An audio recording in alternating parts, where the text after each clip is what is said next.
Olá pessoal, tudo bem? Sejam todos muito bem-vindos ao Forbes de Camarote, o podcast da Forbes sobre tudo o que você precisa saber sobre o mercado financeiro e o cenário econômico. Uma visão Forbes sobre os principais temas para quem já investe ou quem quer começar a investir. Ao meu lado temos a Cláudia Ramezoni, administradora, assessora de investimentos, especialista em family offices e mercado de capitais, coautora do livro Independência Financeira ao Alcance das Mãos. Como é que você está, Cláudia? Tudo bem? Olá, Camarote. Olá para todos os ouvintes. É um prazer estar aqui. Prazer é todo nosso. E o nosso convidado de hoje é o Fábio Spínola Viana, sócio fundador e responsável pela gestão dos fundos de investimentos da Apex Capital, além de coordenador do Comitê de Investimentos e Comitê Executivo da empresa. Como é que você está, Fábio? Tudo ótimo. Obrigado. Seja muito bem-vindo. É um prazer tê-los conosco aqui. Fábio, a Apex é uma gestora independente fundada em 2011 com aproximadamente 10 bilhões de reais em ativos, 36 funcionários e 11 mil cotistas. Tem uma estratégia fundamentalista com foco único em renda variável. Me conta sobre o seu histórico. Como foi que sua trajetória até você chegar à Apex? Muito bom. Um grande desafio essa trajetória toda. Eu fui fazer uma faculdade de administração de empresas, mas eu não era muito satisfeito com aquela situação de exclusivamente estudante. Comecei a trabalhar muito cedo em auditoria e consultoria na Price. Acabei ficando lá 8 anos e fui buscar outros desafios. E o mercado financeiro era um dos meus interesses. Eu consegui uma oportunidade no Banco Garantia na época, foi quando eu me mudei para São Paulo. E o Garantia era uma oportunidade muito interessante, porque tinha uma filosofia de rotação de áreas, né? Você não estava parado num único trabalho. Então, você era exposto a conhecer diversas funções e o banco, na verdade, estava observando em você onde você conseguia agregar mais para o banco. E aí eu acabei indo para a mesa, e não era a minha ideia inicial, apesar de sempre ter gostado de negócios, de investimentos. Eu estava buscando olhar o outro lado do balcão de uma experiência que eu já tinha tido na Price, de conhecer as empresas por dentro. Então, era uma combinação muito interessante para a minha formação. E aí, na sequência do banco, passei por renda fixa internacional, passei por gestão de fundos multimercado dentro do asset do banco, e aí eu fui participar da estruturação da área de renda variável de uma outra gestora, fiquei mais 5 anos, aí eu saí para montar a Apex, e aí a gente está fazendo quase 10 anos agora. Então é uma experiência muito, muito gratificante, muitos desafios, muitas crises no meio do caminho, mas muito interessante. A gente estava conversando antes de começar a gravação. Você falou que você está no mercado desde aproximadamente 1994 e que você já vivenciou muitas crises. Em que momento você descobriu que você não queria mais estar do outro lado do balcão como um executivo e sim como um empreendedor? Bom, você vivenciou muitas crises e você sabe que tem que ter bastante estômago para não só enfrentar essas crises, mas enfrentá-las como o dono da chave do cofre. Essa vontade de empreender existiu desde a época da faculdade? Ela começou na época da Price? Me explica como é que foi que começou a nascer o Fábio Empreendedor. Eu acho que o Fábio Empreendedor, acho que nasceu empreendedor. Desde cedo eu sempre fui muito ativo, querendo ganhar dinheiro de alguma maneira, e eu pintava e vendia camiseta na escola. Eu arrumava trabalho durante meus períodos de férias. Meu pai tinha um negócio, eu trabalhava com ele em algumas coisas. Outros momentos durante férias também. Sempre arranjava alguma maneira de estar fazendo alguma coisa e tentando ser remunerado por aquilo. E no processo de auditoria e consultoria, aquilo serviu principalmente como uma grande faculdade que eu estudava de noite, mas trabalhava de dia, né? Fiz a Universidade do Estado do Rio de Janeiro, né? Então, o curso à noite de administração era um curso que deveria ter sido feito em 4 anos, eu acabei fazendo em mais tempo, porque eu viajava para caramba a trabalho. Então, o trabalho em si era a grande escola. Então, eu estava muito empenhado em aprender muito o comportamento das empresas, como funcionava. Eu sempre tive aquela vontade de empreender.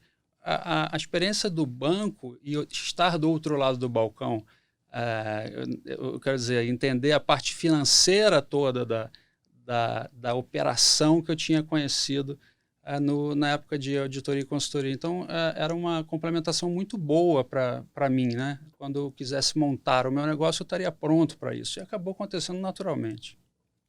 Eu estou vendo que pela sua experiência como executivo, você passou... Bom, você é formado em administração de empresas pela Universidade do Estado do Rio de Janeiro, foi sócio-diretor na Quest Investimentos, onde foi responsável pela estruturação da área e da gestão dos fundos de renda variável. Nesse período, os fundos receberam diversas premiações. Você também passou pela gestão de fundos de renda fixa e multi-estratégia no Credit Suisse Asset Management, com rentabilidade superior aos índices de referência. Recebeu muitos prêmios. Como foi que essa sua experiência determinou o que você viria a fazer na Apex? Elas serviram como um test drive, você teve ali renda variável, você teve renda fixa, multi-estratégia. Serviu como um aprendizado? Foi ali que você decidiu o que você queria fazer? Como é que foi esse aprendizado? O aprendizado, ele com certeza, toda essa passagem serviu como aprendizado. Eu tenho como premissa, todo dia eu aprendo alguma coisa nova, né? Essa é uma característica que a gente tem que ter como gestor, como empresário, como não só gestor de fundos, mas gestor de empresas, né? Essa é uma característica de uma humildade de que você não sabe tudo e que a cada momento a economia ela é muito dinâmica, os competidores são muito dinâmicos, a criatividade está aí. Você pode ver essa disrupção tecnológica, essas inovações todas que estão acontecendo, você é posto à prova diariamente. Então, todo dia você vai estar aprendendo alguma coisa e eu não tenho dúvida que toda essa experiência que eu tive na Price, no Garantia, todos os lugares por onde eu passei e atividades do dia a dia, é um objetivo você aprender alguma coisa diariamente. Escolher a renda variável, o que fazer da Apex, eu acho que foi uma consequência do gosto. Isso aqui é mais a minha cara, isso aqui eu me identifico melhor.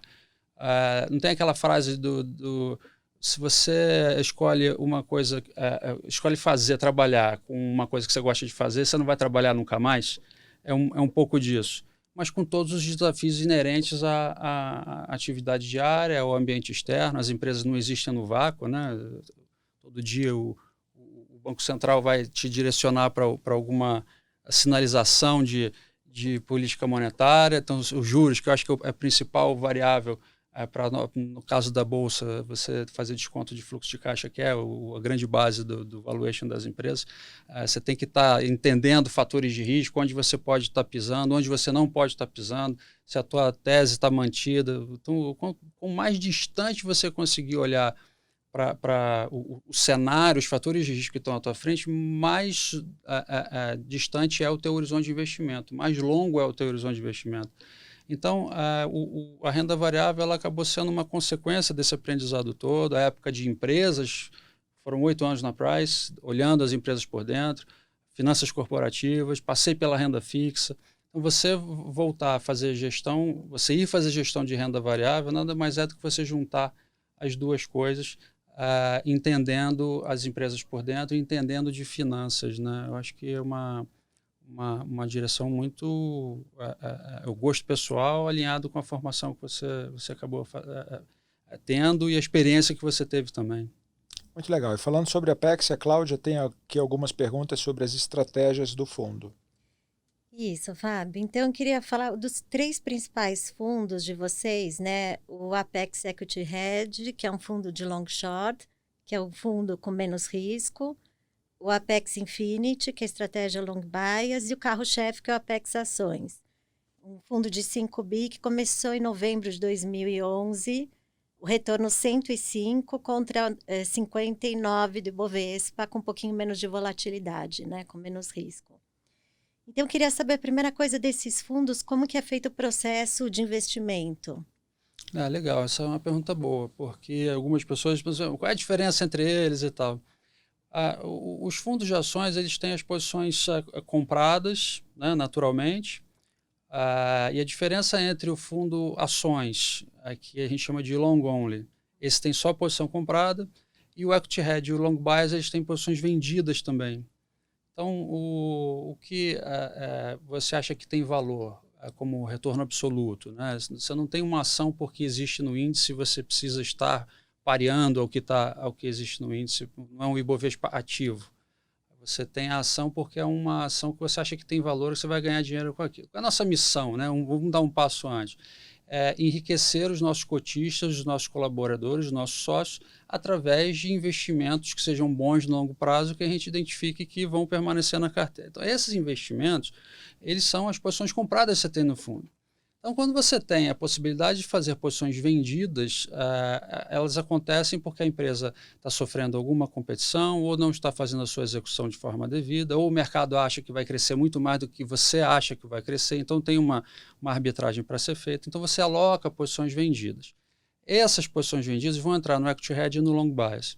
As posições compradas estão nas 3 estratégias e as posições vendidas estão nessas outras 2. O que diferencia o Equity Hedge do Long Bias é a exposição líquida comprada. Então, o Equity Hedge você fica rodando entre 0% e 30%, liquidamente comprado. O Long Bias você roda entre 50% e 100% liquidamente comprado. E o Long Only você roda normalmente entre 90% e 100%.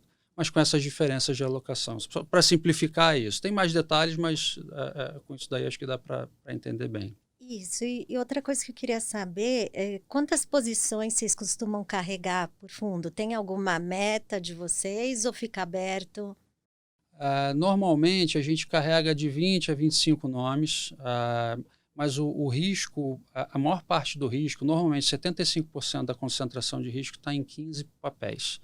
Essa é a ideia. Tem muitos papéis que você carrega uma posição pequenininha, que você está se aproximando da empresa, você está acompanhando, você está namorando, então eventualmente você gosta, mas você acha que está bem precificado, mas você quer estar junto da empresa, espera uma oportunidade do mercado cair para você aumentar essas posições. Então, essas outras posições que compõem o portfólio são posições menores, mas que você está ali namorando. Em um momento você vai eventualmente aumentar. Ou está no processo de desinvestimento, que a posição é menorzinha, né? Então, a gente pode dizer que 75% da carteira é mais estrutural e o resto você pode fazer também um giro na carteira. Eu não colocaria dessa maneira, não o giro. A gente tem por premissa, você ganha dinheiro com posição de longo prazo. Giro, você não vai ganhar dinheiro. Um dia você vai ganhar dinheiro, outro dia você vai perder. Então, o foco dos fundos, da gestão em si não é o giro, são investimentos mesmo de longo prazo. Então, o que eu acho é que a gente pode colocar é que o risco core da carteira está sempre nessa faixa aí de 15 nomes. Historicamente foi assim.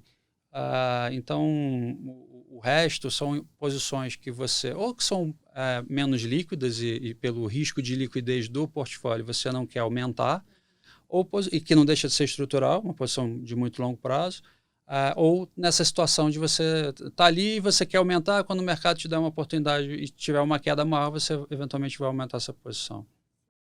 E outra coisa que eu queria saber, Fábio, qual que é a alocação máxima por papel que vocês têm hoje na carteira? Muito difícil você ver alocação acima de 15%, e nesses casos são posições nas empresas large cap, que tem bastante liquidez. Então, assim, de riscos, de uma maneira geral, para simplificar as métricas, você tem risco de mercado, que é o risco né, das oscilações de preço como um todo, por influência macro, principalmente. Você tem o risco específico, que é o risco da companhia, dela executar bem ou executar mal, e o risco de liquidez. Então, essa oscilação de tamanho, né, de posição no fundo, acaba tendo muito essa observação da liquidez dos papéis. Então, as posições maiores elas precisam ser muito líquidas para que você tenha uma métrica de dias de zeragem. Se você precisar vender participando com X% do volume do mercado, você não afete tanto o preço do mercado. E aí, assim, a gente vai chegando nos pesos das posições. Então, a maior frequência de tamanho de posição roda na casa de 6% a 8%. Fábio, você falou que começou a sua carreira lá atrás na crise da tequila, crise do México. A gente está vivendo uma crise bem dura. Para vocês que têm longa estrada, você considera que essa foi a pior crise que você já enfrentou? E qual aprendizado que fica disso que a gente está vivendo agora? Camarote, ótima pergunta. Essa crise ela foi muito diferente de todas as outras crises que eu passei no mercado. No mercado eu estou desde 94, então há mais de 25 anos. Essa vez, a situação humanitária, a situação sanitária, o baixo conhecimento dos especialistas do comportamento do vírus, isso tudo trouxe um grau de visibilidade muito baixo. Onde vai parar a contaminação? O que a China fez logo no início, fechando fronteiras, né, isolando aquela área inicial do foco do vírus, foi um movimento muito importante, e com isso a gente achava que você não teria contaminação. Porque você teve outros exemplos na história, como o SARS, que não espalhou-se pelo mundo, né? Então, quando você viu o movimento de transmissão saiu da Ásia para a Europa e, na sequência, para as Américas, você trouxe um choque de confiança muito importante e decisões sendo tomadas por autoridades políticas embasadas em decisões de estudos muito preliminares do comportamento de um vírus desconhecido. Então, esses especialistas, você via muita gente conversando sobre o vírus sem elementos de como tratar, quais são os protocolos de tratamento, qual o comportamento que o vírus tem, a mutação, as cepas do vírus. O ano que vem vai ter um vírus igual a esse, com uma mutação, como acontece na situação da gripe. Então, à medida que os políticos foram decretando as moratórias, as quarentenas, a gente teve uma visibilidade muito comprometida e foi de forma sincronizada. Mesmo na época da guerra, você tinha duas partes brigando e o resto do mundo funcionando, provendo insumos para aquelas partes. Dessa vez, você houve uma sincronia de parada no mundo muito grande. Quanto tempo isso ia ficar fechado? Que setores da atividade iam ficar fechados? Então, o grau de dificuldade dessa crise agora foi muito maior do que todas as outras que tinham fundamentos econômicos, sociais, fiscal dos países, a grande crise financeira nos Estados Unidos, né? O setor imobiliário, né? Eu digo social quando você está levando a reboque muitas famílias perdendo dinheiro em função daquelas determinadas crises, ou de moratórias que aconteçam, ou de calotes que sejam dados. Então, você tem parâmetros, você entende que medidas fiscais de países vão contribuir para uma determinada resposta de atividade, como impulso, seja na atividade em si, seja na renda da família, seja no consumo, seja no investimento. Ao passo que nessa crise, por mais que tenha havido movimento fiscal e monetário dos países em larga escala, quanto tempo efetivamente você vai ter que ficar em casa? Isso é desconhecido, e até hoje ainda é desconhecido. A gente está iniciando potencialmente uma segunda onda na Europa, e a gente não sabe exatamente onde vai parar. Então, definitivamente, essa crise foi a mais complicada. Eu acho que, assim, de aprendizado, Camarote, só concluindo a tua pergunta, o horizonte de investimento ele tem que ser de longo prazo, sempre. Não é inviável. Volta a história do giro, né? Não existe essa possibilidade. Empresas boas, balanços, bons balanços. Empresas boas, o que são empresas boas? Normalmente, empresas que dão retorno acima do seu custo de capital, com executivos que tenham capacidade de se aproveitar de uma situação de crise, ganhando o mercado dos seus competidores. Você vai sair da crise mais forte do que você entrou, porque outros ficaram pelo caminho. Então, a situação de liquidez das companhias, você teve o comércio varejista fechando as portas. Então, de uma hora para outra, a Renner deixou de receitar, fechou todas as lojas. Então, você vinha receitando, um belo dia você marca zero. Quanto tempo o balanço da Renner, a estrutura de caixa, de liquidez da Renner, consegue aturar uma situação dessa? A Renner é uma empresa excepcional, mas ela estava no olho do furacão. Então, você vai olhar o índice de liquidez de curto prazo, ver quanto tempo ela consegue sobreviver. Essa empresa tem acesso ao mercado de capitais, vai conseguir se financiar. E outras menores? Essa é uma que vai sair da crise possivelmente mais forte do que entrou, porque outros menos profissionalizados, menos estruturados financeiramente vão ter ficado pelo caminho, enquanto ela tem capacidade de continuar. Então, essas são empresas boas, quando eu digo, né, empresas de qualidade, são empresas que você acha que no longo prazo elas vão continuar existindo, no horizonte de 5, 10 anos, e que outros menos profissionalizados vão ficar pelo caminho. Então, eu acho que liquidez é importante, os negócios bons, empresas boas, investimento de longo prazo. Eu acho que são lições que a gente sempre teve como integrantes do nosso processo de investimento, mas que foram desafiadas nessa crise pela situação da baixíssima visibilidade dessas questões que a gente falou. Passado 8 meses já da crise, com uma visibilidade ainda comprometida, a gente está entrando muito provavelmente, numa segunda onda na Europa.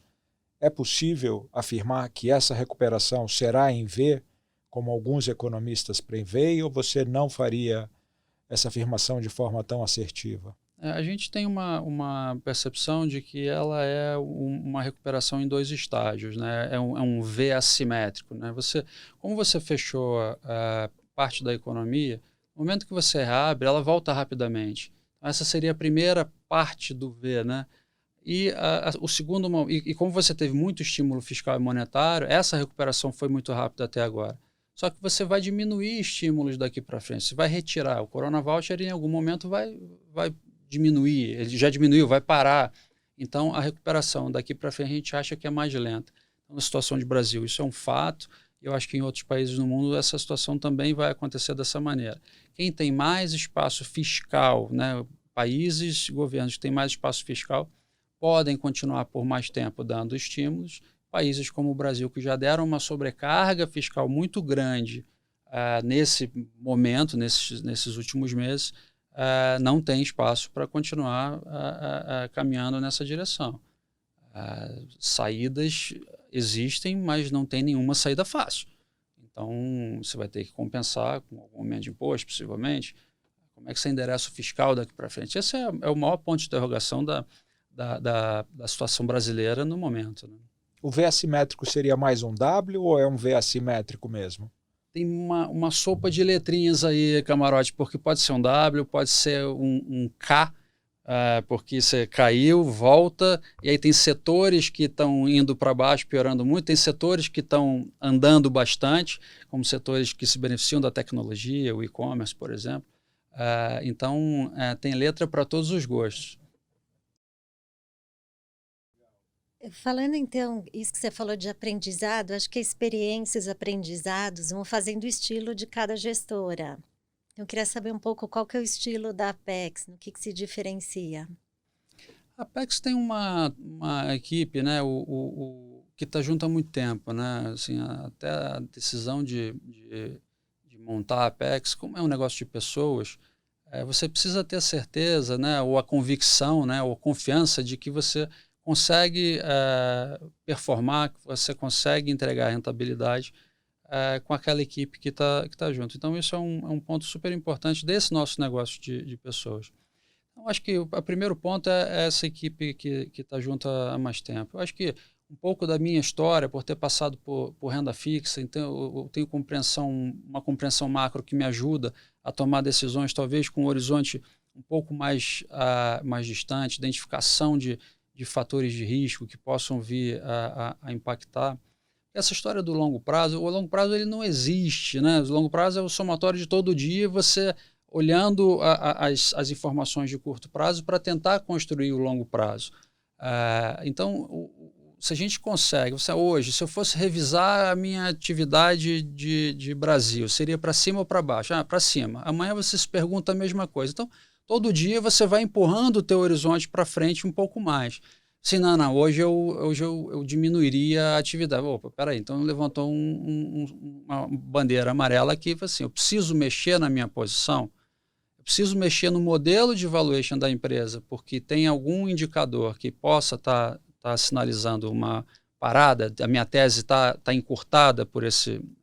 Então, essa compreensão macro é uma característica que a gente também tem. Assim, dentro da filosofia de investimento, fatores que fazem o preço da ação andar, principalmente, é crescimento de lucro. Então, o que tiver potencialmente afetando o crescimento de lucro daquela companhia, você vai precisar ajustar. Como as empresas não existem no vácuo, estão inseridas num contexto, então, tem empresas que vão se beneficiar mais ou menos de um juro mais baixo, ou de uma taxa de câmbio mais alta ou mais baixa. Então, elementos que você consiga mensurar para colocar no modelo te ajudam a ter um intervalo de valor justo da companhia de forma mais apurada ou antes dos seus competidores. Então, acho que isso é um outro elemento, muito pela minha formação, compreensão de mercado de renda fixa. Eu acho que esses últimos 4 ou 5 anos a gente fez movimentos super importantes em pesquisas em relação a essas inovações tecnológicas. A gente passou a viajar muito mais, tentando olhar para fora, o que está acontecendo lá fora, para entender o que viria a acontecer como ameaça ou oportunidade para as empresas no Brasil. Eu acho que a gente está na frente de muitas outras gestoras nesse aspecto. O nível de investimento que a gente fez nessas pesquisas é muito grande. A gente chegou a fazer inúmeras pesquisas de Big Data dentro de casa, tentando buscar informações disponíveis na internet que pudessem nos dar elementos de modelagem. A gente não conseguiu chegar a grandes conclusões nisso ainda. Tem um livro muito legal que se chama Everybody Lies, que é um livro sobre Big Data que o sujeito chegou a ser contratado pelo Larry Summers para fazer pesquisa quantitativa nesse sentido de tentativa de antecipar movimentos de mercado, resultados de empresas, e ele também não conseguiu ganhar dinheiro. Isso nos Estados Unidos, né, que você tem um nível de informação, o país das estatísticas, nível de informação muito mais completo, muito mais aberto por setores da atividade do que no Brasil. A sensação que a gente tem é que está sempre faltando alguma informação na rede que leve você a concluir que aquele teu dado é um dado completo que vai antecipar o resultado da companhia. Então, são fatores interessantes e a gente vem fazendo isso há mais tempo. Eu acho que isso nos diferencia também, são pontos importantes. Eu acho que uma outra característica super importante de um negócio de pessoas é a diversidade de formação acadêmica, de experiência profissional. Quando a gente busca a contratação de um outro recurso, né, para participar da nossa equipe, é sempre importante, sempre legal você ter opiniões diferentes, formações diferentes, a discussão da tese, né? Eu vou ter uma opinião, você vai ter uma outra opinião, e eu eventualmente não pensei da forma como você pensou. E você me mostrando o teu ponto de vista, eu vou ter um pouco mais de convicção de que aquela tese está mais embasada, está melhor fundamentada. Então, essa busca de complementaridade na formação, na estruturação da equipe também é super importante. Até complementando, eu conheço bem a equipe da Apex. Toda vez que eu apresentar um fundo lá, tem que ir bem preparada, as reuniões são bem profundas. Equipe incrível, parabéns. Obrigado. Fábio, falando um pouco de Brasil, muito tem se visto da preocupação da retomada econômica está diretamente atrelada ao ajuste fiscal. Como é que vocês têm posicionado o fundo em relação a isso e quais as perspectivas de vocês com relação à retomada econômica? Ótimo, boa pergunta. A gente, a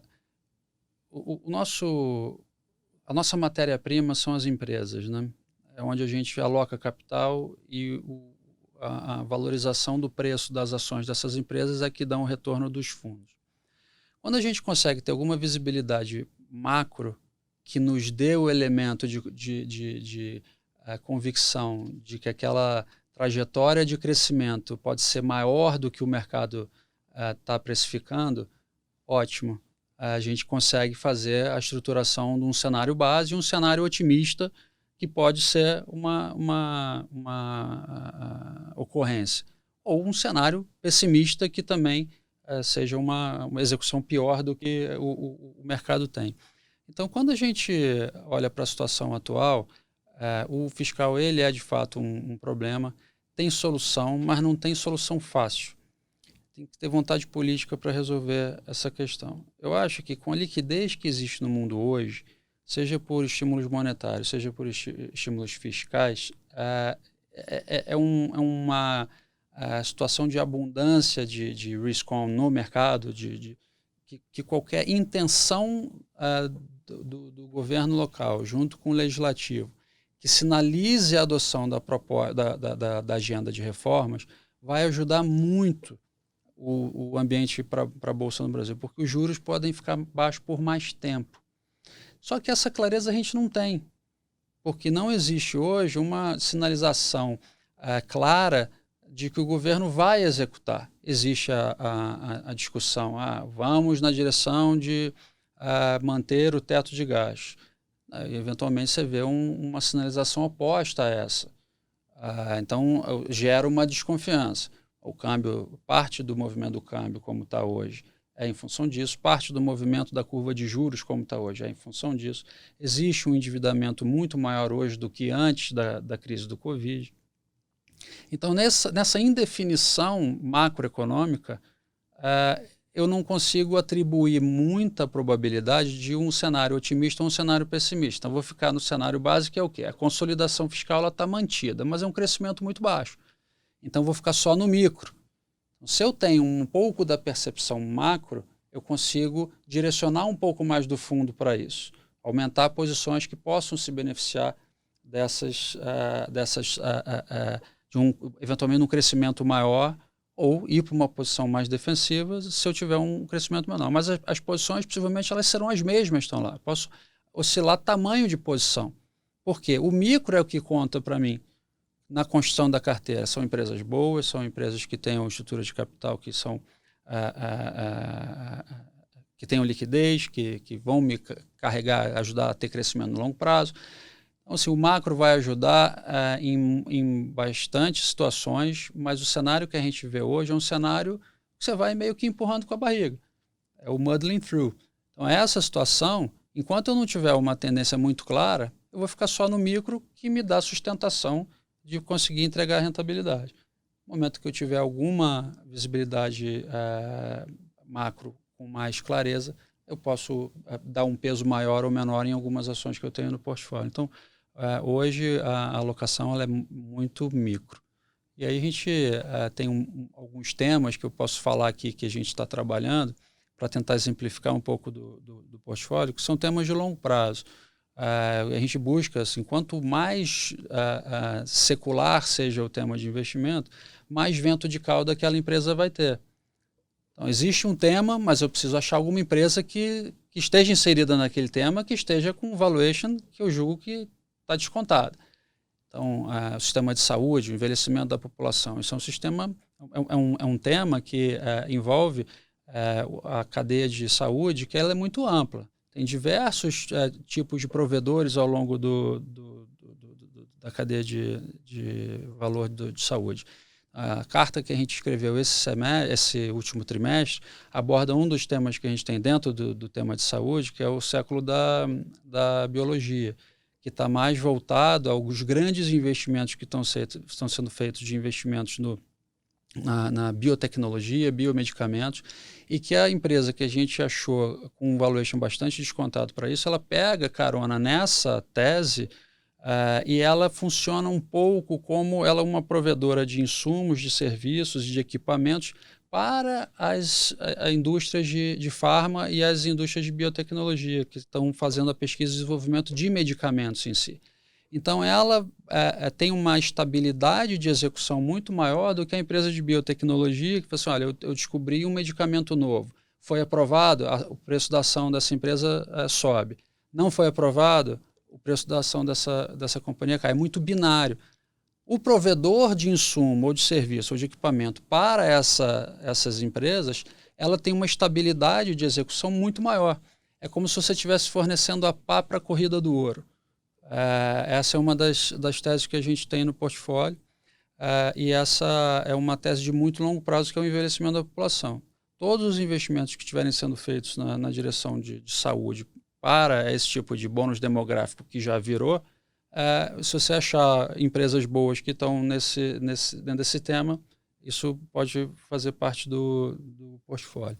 Um outro tema que está, como eu falei, os últimos 4, 5 anos que a gente veio fazendo um investimento em pesquisa muito forte nas inovações, essa transformação digital. Toda essa digitalização que veio acontecendo com a penetração maior de banda larga e o smartphone muito mais disseminado, a relação com o cliente mudou. Então, todas as empresas acabam tendo que se estruturar nessa direção.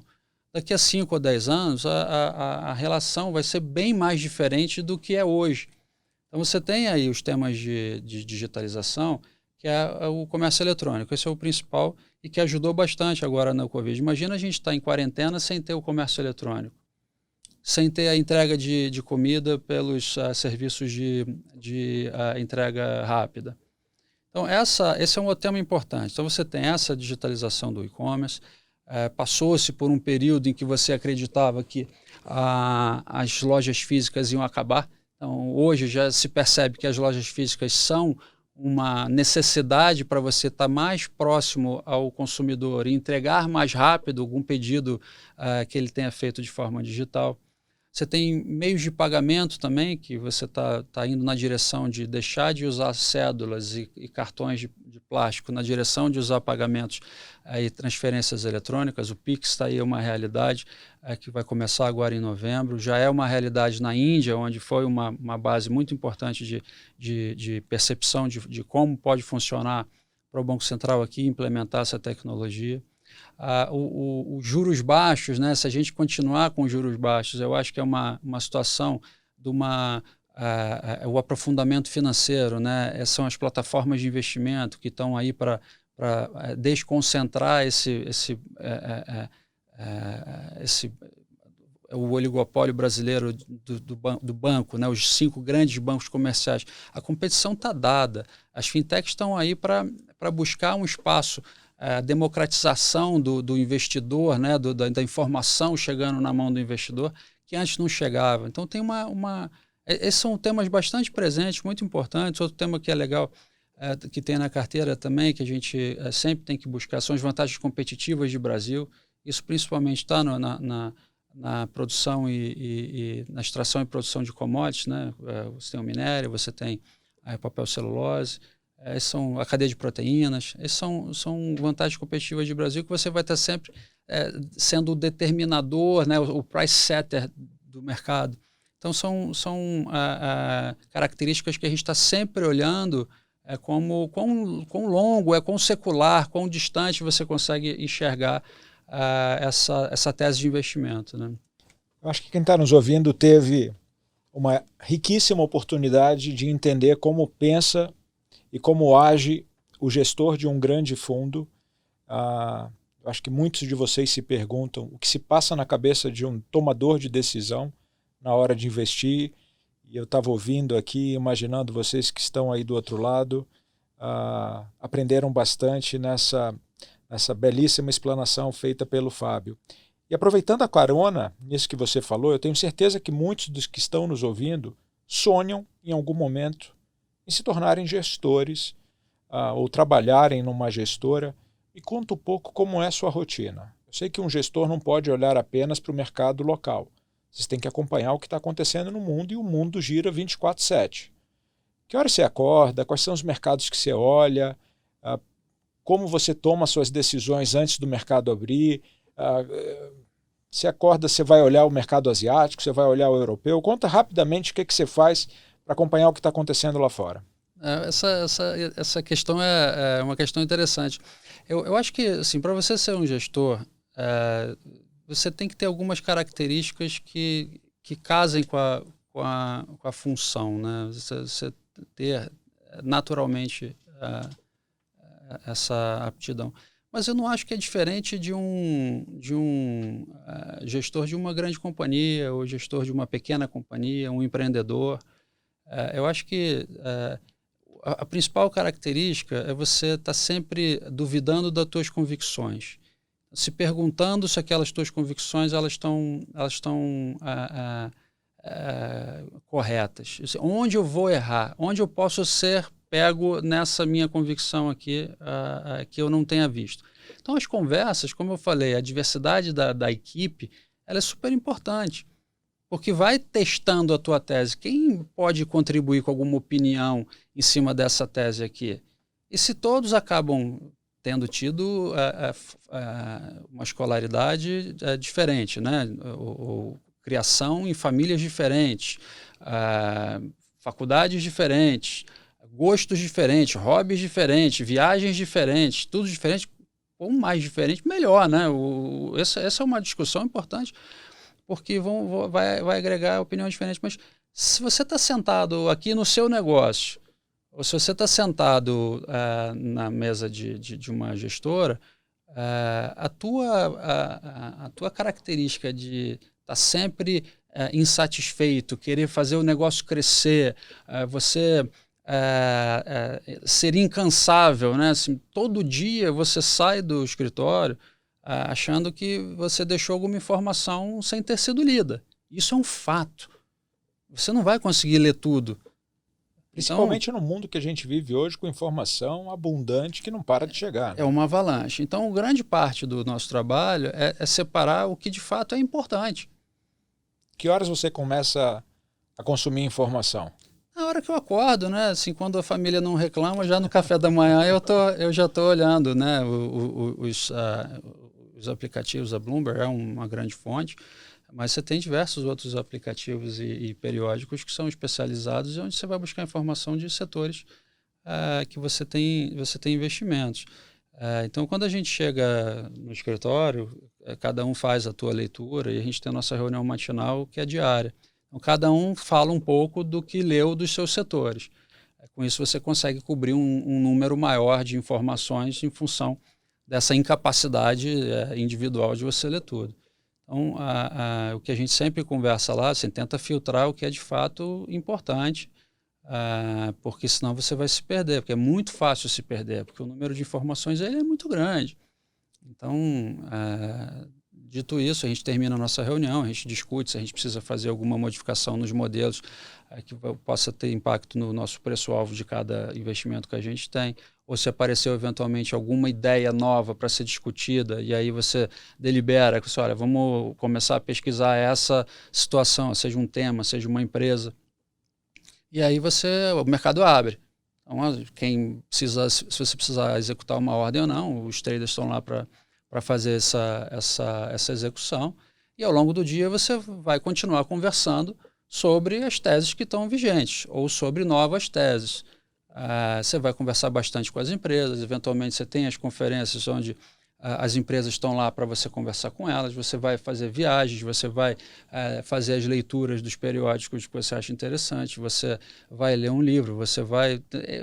assim, o dia ele vai sendo tocado à medida que você vai achando espaço e assunto para buscar informação.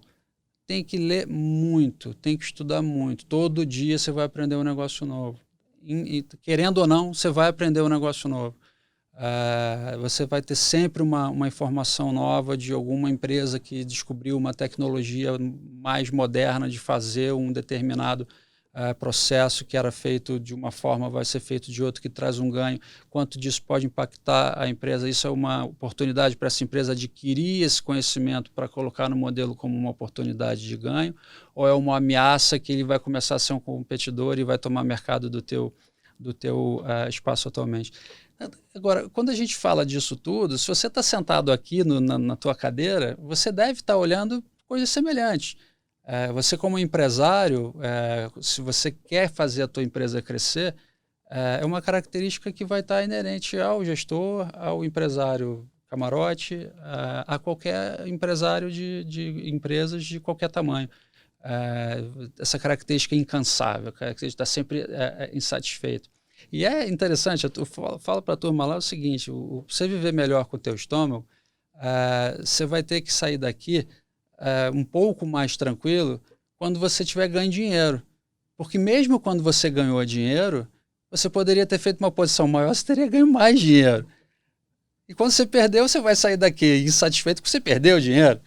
E a regra do jogo é clara, você vai errar, mas você tem que acertar mais do que errar. Esse é o jogo. Pessoal, a gente está chegando ao final de mais uma incrível conversa aqui no Forbes de Camarote, e eu acho que ela não poderia acabar de uma forma mais interessante, deixando um takeaway, deixando alguns insights que vão servir para você que em algum momento quer tornar-se um gestor, para você que quer continuar investindo, para você que quer começar a investir, que são alguns pontos que servem para qualquer pessoa.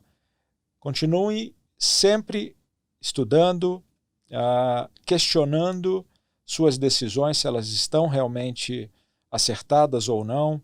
Mantenha-se informado, esteja num diálogo constante com as pessoas que estão lhe cercando no seu trabalho, no seu ambiente de convívio, e sempre lembre-se que você poderia ter ganho mais dinheiro. Fábio Spínola Viana, sócio fundador e responsável pela gestão dos fundos de investimento da Apex Capital. Muito obrigado pela participação, foi um enorme prazer tê-lo aqui conosco.